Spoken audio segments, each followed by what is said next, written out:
Welcome back to the Deep Dive. Today, we're plunging into something really practical, actually. Oh, yeah. What's so? Using humor effectively in professional English settings. Yes. Tricky stuff sometimes. Definitely.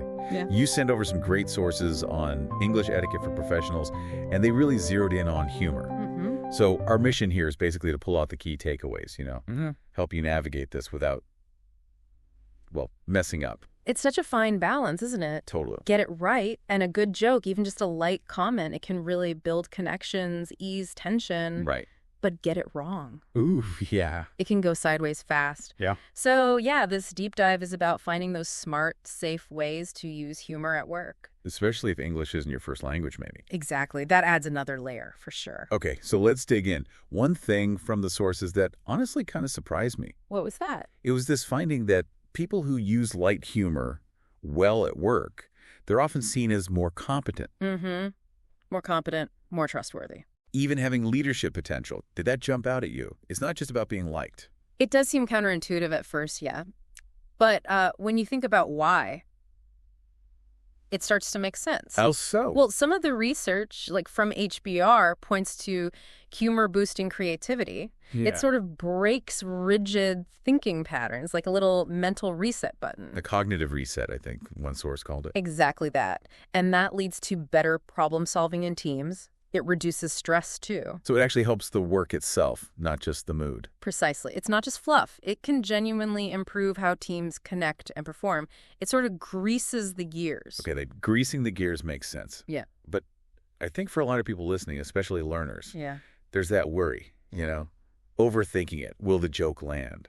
Is my English good enough for this? No, absolutely. That's a huge, valid concern. It feels high stakes. It really can. But here's the thing, and it's important.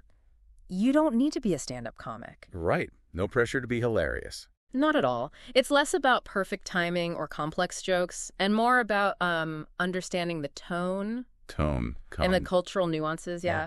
Especially in English-speaking workplaces, it's more about being authentic, maybe a bit disarming. Not putting on a performance. Exactly. So, okay, if it's not about being a comedian, what are the safer, more effective types of humor then? Where should people focus?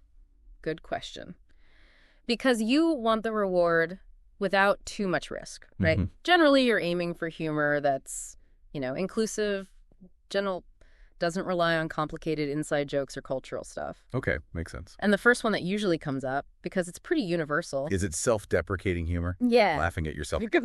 Yeah. I saw that example. I double-checked the numbers. Yeah. But that usually means I missed something. Right. That kind of thing. It feels approachable. Yeah. Shows humility, but also confidence, weirdly. Exactly. It shows you don't take yourself too seriously, but there's a really crucial warning here. Oh, yeah. What's that? Don't overdo it. If you constantly put yourself down, making yourself sound genuinely incompetent, People might start believing you. they might. So there's a sweet spot. Humility, yes. Undermining your actual skills, no. Got it. Mm-hmm. Okay, what else works well? Another really good one, and I personally like this type, is observational humor. Okay, what's that exactly? It's joking about common stuff, shared experiences. Like, on a video call, someone says, the classic you're on mute moment story of 2023. Yes. We've all been there. Right. Everyone gets it. It's light, it's relatable, and importantly, it doesn't target anyone specific. So it feels safe. Very safe. And effective for that reason. Yep. Builds a little shared moment. That makes a lot of sense, especially with remote work being so common. And then there was mention of playful language, right? Puns. Yes. English speakers often really enjoy wordplay. So like the example, we need more coffee.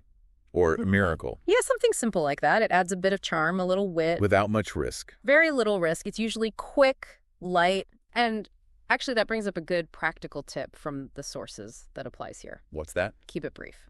Brief. For puns or observations? Both, really. Shorter is generally better. Longer, more elaborate jokes. Can get confusing. They really can, especially if English isn't your first language. But honestly, even for native speakers sometimes, the timing gets lost, the point gets muddled. Okay, brevity is key. Yeah. We know what can work. Let's flip it. What about the what not to do side, the humor minefields? Yes, this is absolutely crucial because getting this wrong can have real consequences. That's top of the list. Sensitive topics, just don't. Meaning race, religion? Race, religion, gender, politics, personal appearance, any of it. Even if it feels okay in your own culture. Especially then, perhaps. What seems harmless or even funny back home can be deeply uncomfortable or outright offensive in many English-speaking professional contexts. The risk of misunderstanding is just too high. Way too high. And the damage to relationships or your reputation isn't worth it. Okay, absolutely avoid sensitive topics. What else is a minefield? Sarcasm. Sarcasm. Tricky one. Extremely tricky. It's so hard to read correctly in writing. Emails, chats, forget it. And even speaking. Even speaking, your tone has to be perfect, otherwise it can just sound rude or passive-aggressive. Like that example. Oh, great, another meeting, just what I needed. Exactly. Is that genuine? Is it a complaint? Who knows? Especially across different cultural backgrounds, that nuance gets lost. Completely lost. Yeah. So the advice is generally, unless you're very sure, Steer clear. steer clear. Or if you are going for a bit of light irony, make sure your tone of voice and your facial expression are crystal clear. Only in person or on video, maybe? Preferably, yes, where people have those extra cues. Otherwise, the risk is just too big. Okay, that's very clear. Avoid sensitive stuff. Be super careful with sarcasm. So let's make this real.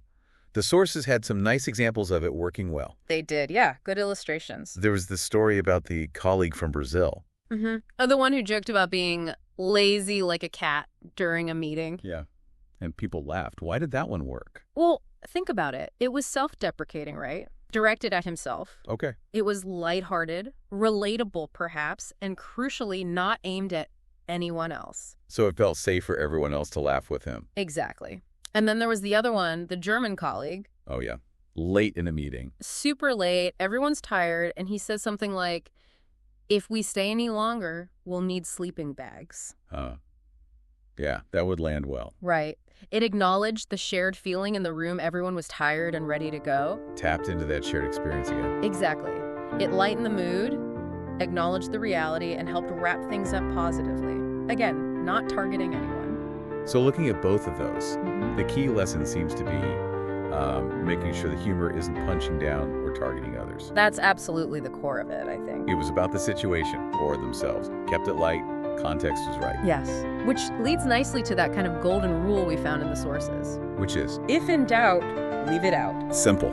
Effective. Very effective. If you're hesitating, wondering if it'll land right, it's probably best to just not. Or maybe test it first. That's the other piece of advice, yeah.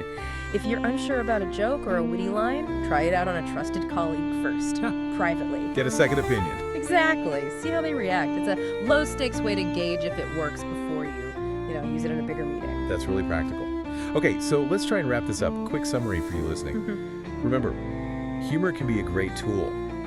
Builds trust, connection. When used well. When used well. Stick to the safer types, self-deprecating, carefully, observational, maybe some playful language. And definitely avoid the minefields. Absolutely.